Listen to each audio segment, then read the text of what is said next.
கிறிஸ்துவுக்குள் மிகவும் பிரியமான சகோதர சகோதரர்களே, தேவன் தம்முடைய சித்தத்தின்படி பகிர்ந்து கொடுத்த பரிசுத்தாவின் வரங்கள் ஆமென் ஏன் நமக்கு கொடுத்திருக்க என்று சொன்னால், அடையாளங்களாலும் அற்புதங்களாலும் பலவிதமான பலத்தை செய்கினாலும் தம்முடைய சித்தத்தின்படி பகிர்ந்து கொடுத்த பரிசுத்தாவின் வரங்களை நாளும் ஆமென் அவர் தேவன் சாட்சி கொடுத்ததுமாய் இருக்கிற ஆமென் இந்த இரட்சிப்பை குறித்து, அதாவது எந்த இரட்சிப்பை ஆண்டவராய் இயேசு கிறிஸ்து நமக்கு கொடுத்திருக்கிற அந்த இரட்சிப்பு ஆமென் அது பாவ மன்னிப்பு நிச்சயமா ஆமென் நிச்சயம்தான்.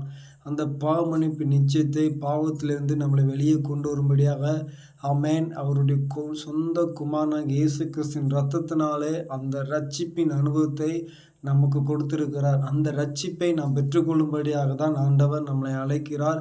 ஆமென் அதை குறித்து நாம் கவலையற்றி இருக்கிறோமா, இல்லை கவலையோடு இருக்கிறோமா? அப்படி கவலையோடு இருந்தோம் என்று சொன்னால் நாம் வருகிற தண்டனைக்கு நாம் தப்பித்துக் கொள்வோம். ஆண்டவருடைய நாமத்தை நாம் மகிமைப்படுத்துவோம். ஆமென்.